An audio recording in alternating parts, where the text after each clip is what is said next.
I'm bouncing little baby Corey. So don't mind me if you see like a little bit of wiggling going on. Hey, thanks. I have it on my heart today to answer a question. I get so many great questions as a big family mom to extracurricular activities. This is something that all big family moms at some point work out or questioned by family members. I know I have been questioned by family members. Oh my gosh. Oh yeah, I remember right off the bat because we had the first grandchild in the family on both sides of the family, and we grew up in just like average secular families. Both my husband and myself were first generation Christians, and so as soon as we had the first grandbaby, within a couple of years, definitely by the time they're 3, 4 years old, the questions among many questions we got were, well, aren't you going to put little so and so into ballet and little so and so into hockey and all the different things that growing up, our contemporary culture around me, my peers certainly, who were having only like 2-child families, were doing normatively, but we had committed by the time we had 303, other, part of my own backstory, to welcome all the children that God would bless us with, barring massive medical setbacks, very serious considerations for my health that would be life threatening to the children, whether it was mental health, physical, that kind of thing. So we were, barring major situation, going to have a big family. And here I am off screen rocking baby number 11.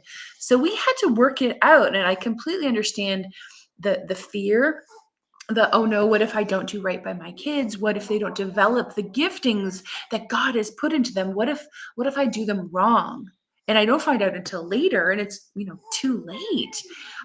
Are they really going to develop into well-rounded people? Will they really be prepared for their future lives if I don't do it like my small family counterparts, and I don't do it kind of like everybody else whose kids seem to be involved with something, whether it's soccer, sports, arts, or other things, after school extracurriculars, whether you homeschool or not.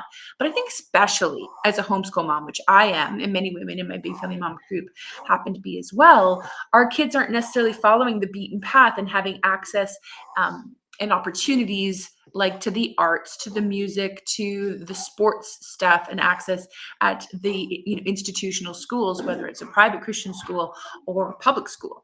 So with all of that, I totally get the pressure. So I'm going to share with you today some of my thoughts, some of the way I look at it, and then also how we walk it out in our family, to give you some food for thought, how someone who might just be a little bit further ahead in the road of life as a big family mom is doing it, because I certainly didn't have anyone to really talk to and bounce these ideas off when I was a young, newer Christian and newer big family mom trying to figure all this stuff out.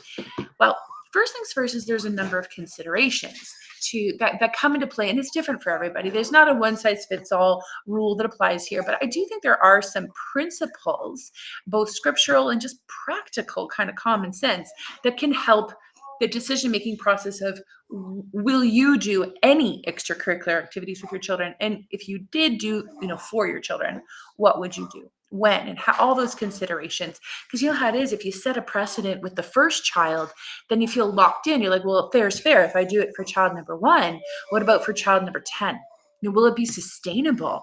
And all the considerations. So here's some of the considerations we had to think through that are really based on our values, as if like the core beliefs of things that are most important to us, what we believe to be good and true and beautiful. And that's how we get our values of our value of time. I value that time spent together as a family, the value of just time itself, because we only have 24 hours in a day, and God knows the number of seconds we have in our entire lifetime. So as a stewardship perspective of time, our time together as a family, while they're still young, while we all live together before the oldest are gone into their adult lives, whenever and whatever that looks like, and while I still have a 2-month-old in the home. There's a 17-year age gap between my oldest and my youngest right now. So right now we're all at home. It's not always going to be that way. So taking into mind your value, what's most important to you of time together as a family, what that would look like for you.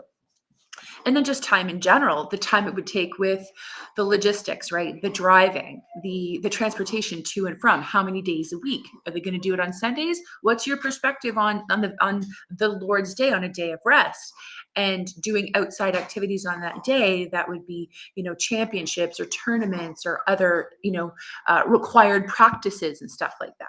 Then of course there's character. Is this going, how is this going to necessarily develop their character? thinking from a distinctly Christian perspective, because my Big Family Moms group, this is for Christian moms, and that's who I am. So that's a major consideration for me is this going to detract from them being grounded in, God's character, in Christian value, or is this going to be confusing to them? Or is this also going to be like a secondary sort of exposure to influence? The Bible tells us clearly to be careful about the companionship that we keep. Not that we're like, oh, I can't be around people who aren't exactly like me, this kind of snobbery, but thinking of children who are impressionable, who are developing their sense of values and of the world and who they are and who God is and life and humanity itself during their younger years. Certainly one of the reasons why I homeschool, I want to guide them in those years, because I feel it is a responsibility as a parent to guide and guard your children within reason, to prepare them for life and godliness in their adult lives, whatever that's going to look like.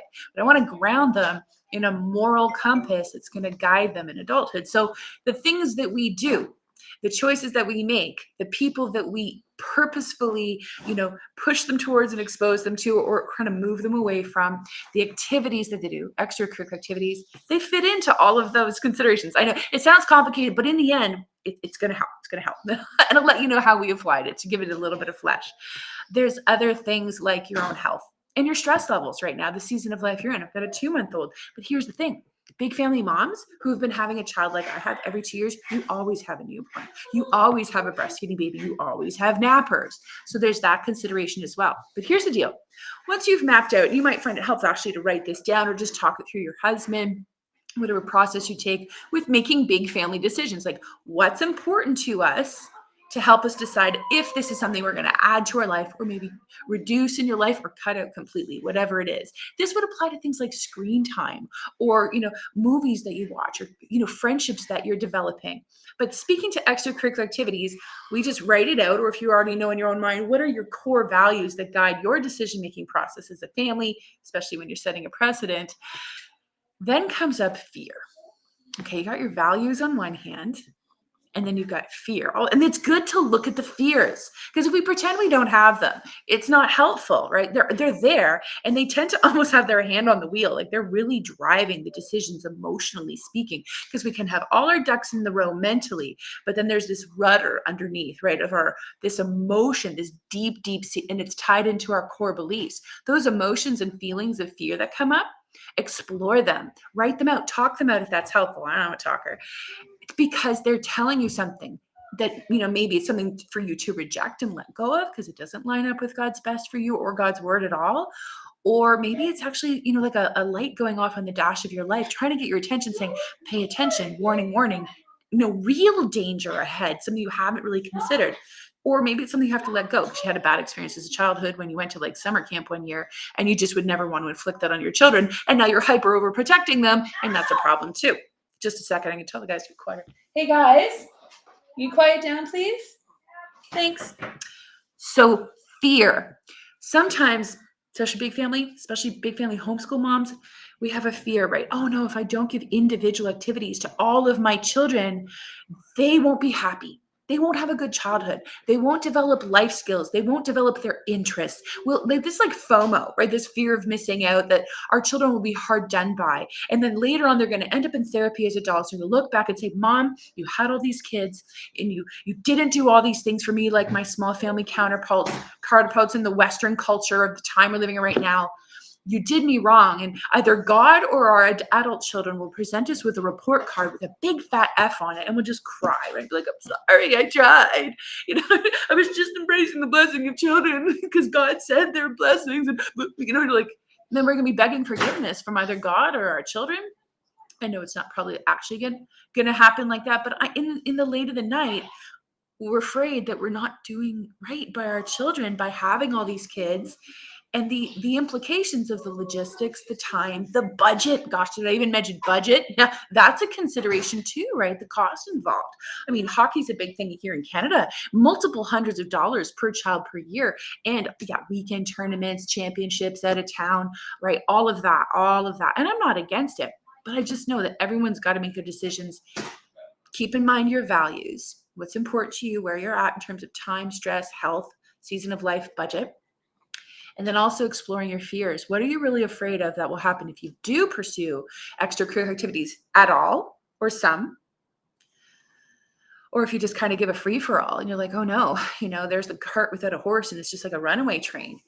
You might be afraid that if you don't do these things for your children, that you'll never connect with them properly, and that, that you won't have really given them a sense of being seen and valued as individuals, that they just all get lumped in and it's just laundry and lunches and that's it. Their whole childhood was just, survival, but they didn't really get nurtured as individuals. That somehow extracurricular activities can sometimes be tied emotionally to love, to an expression of love. And seeing your children as individuals, connecting with them and nurturing them as individuals. So if we're scared that by not doing all the such a mouthful, extracurricular activities we could do, that we're actually going to be almost putting an impression deep in our children's cores that we didn't see them, they didn't matter, their interest didn't matter, they didn't matter. It was just all this sacrificial living, financial sacrifice, time sacrifice, fun sacrifice, and that they're going to grow up hating God, hating us, and having missed time.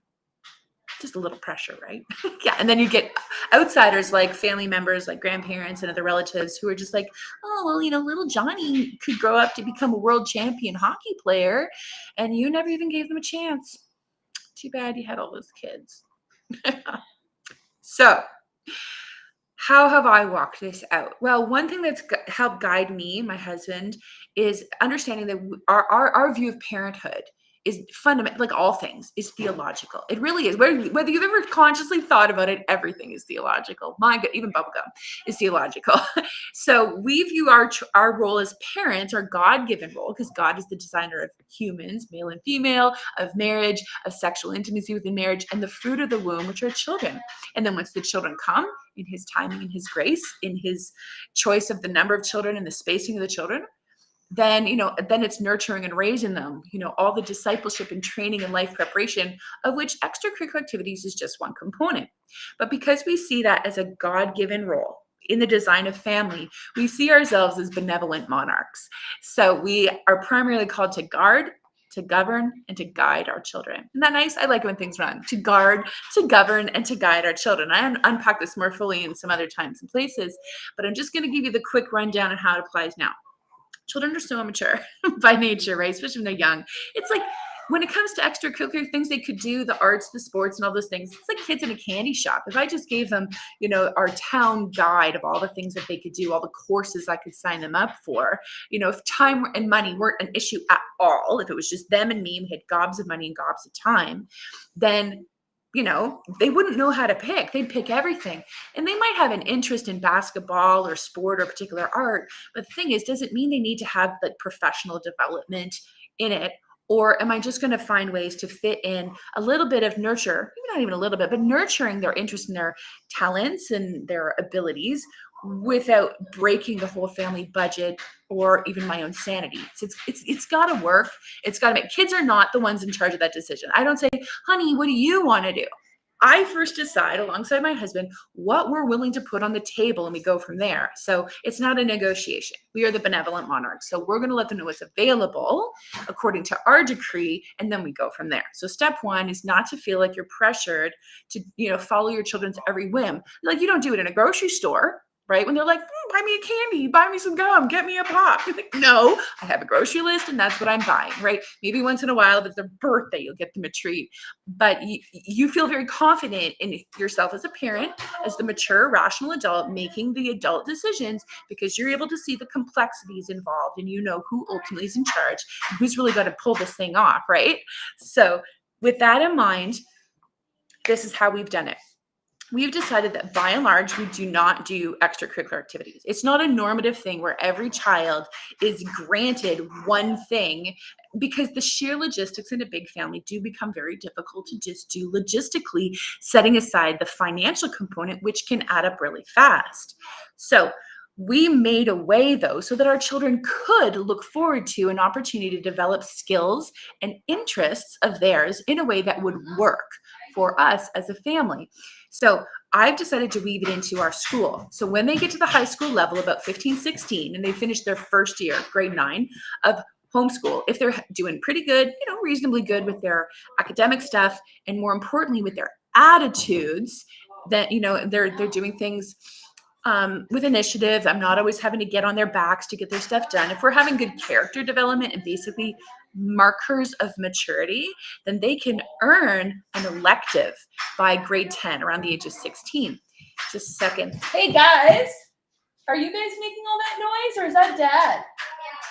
Oh, it's Dad. Dad's home today and he's working on something in the back room and it's really noisy right now, but that's okay. I married a handyman and he's getting stuff done for me today, so I will endure the noise. Hope you can hear me okay. By the time they're 15, 16, they can do some high school electives. So if they want to learn how to do an instrument, particularly over the summer where it fits better with our homeschool life because it's later in the summer, we take 3 months off. We only do math, then they can pursue an interest and I'll find a way to make it work. If they want to learn more about a computer skill or they would like to spend a summer doing something, maybe with sports, we'll look at the cost, the time commitment, see if it fits well for us. So I've made a place. So it's not all or nothing thinking.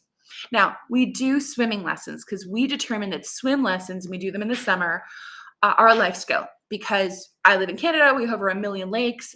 People drown every year. I have 2 rivers within short walking distance of my home. So being able to swim safely so that you don't die is really important to us. We've had relatives, in my extended family who died drowning. So it's a really big deal. And we decided that's not for fun. Swimming is fun, but underneath swimming is staying alive in the water. So something for us is a life skill, and it also happens to be fun too. So we do swim lessons every summer, and I do it like in a 2-week block rather than every week. So we go 5 days a week. I sign up as many kids as I can, and I might spend 2 hours at the rec center. They're taking swimming lessons, and I'm sitting at the park with the littles, and we just make a morning out of it.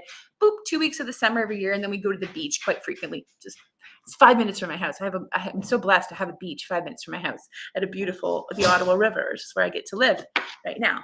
Another thing that we do is we have worked in jujitsu for our sons who wanted to take it. Not all of them are into it, but by the time they're 14, Dad takes our 14-year-old, no, he's almost 15-year-old son to jujitsu once a week. So Dad wanted to get more into fitness and developing his body and just, getting older, getting creakier, and he wanted to do that. We looked into jujitsu, checked out a class to make sure that it aligned with our values, that it wasn't too much emphasizing, mysticism or religious views that we weren't wanting to do. Or by 15, our kids are able to discern those kind of things and not just swallow it whole. So they do it together. So we do a family approach. So those are some of the things that we've woven in, but I don't guilt myself and say, oh, Tara, you did such a bad job. And thinking I'm going to get a report card from God or my kids telling me what a failure I've been as a mom based on extracurricular activities. And I realize that when it's fear, the thing that casts out that fear is God's perfect love. He's appointed me just as he's appointed you to be the mom of your children alongside your husband. You guys have decisions to make. And when it comes to these activities, I would encourage you to unpack and explore what you're afraid of. If you do this, what are you afraid of? If you don't do this, what are you afraid of? And getting those things out of the way can help you see more clearly the path ahead of you and what would be right and good for your family in this season and in the long run as you consider the precedent you might be setting. And hey, if you have to rule something bad because it didn't work out, it didn't work out. It's okay. So clarify your value, what's important to you. Then you can more easily see how you're going to, further those values as a family. Preparing them for life and godliness is a big one for us. And then ultimately, why you did the things you did. And if anyone comes back to you later, like grandma or your own kind of accusing little voice in your head, just know that, according to Colossians 3:20, you did everything unto the glory of God, according to your ability, according to your understanding at the time, and that God isn't the one shaming you. If you're feeling scared or you're feeling like you're not doing it right, take that stuff to God in private. Talk it out with someone you trust, whether it's your husband, or if you'd like to share any concerns or struggles you have in the Big Family Moms group that I have linked below. It's a great space where you can meet with other like-minded moms who get you. They're not going to shame you and be all negative about your big family life and all the choices that you have to make. So here's the thing. My mom years ago, she got into this hockey thing, and I don't know why, because we never grew up playing hockey. We played street hockey. What Canadian kid doesn't? Oh, I didn't, but my brothers played street hockey. My own sons play street hockey here. It's like a thing in Canada. I'm sure wherever you live, there's a thing that kids do. They're all into, right? Fads or just culturally. The thing is, she kept saying, like, what if, so-and-so, the twin boys at the time, they're only 4, they could go on to the world champs and they could have their whole future. She never had grandkids before. And I was like, why are you putting all this pressure on me? Get this. to do something she never even did herself. She never signed us up for any of those things. We went to public school. So, my brothers did basketball. I was into the arts and drama and theater and whatever. I do local theater here in town with my oldest daughter. I didn't mention that. I do local musical theater with my daughter once a year when there's a show running.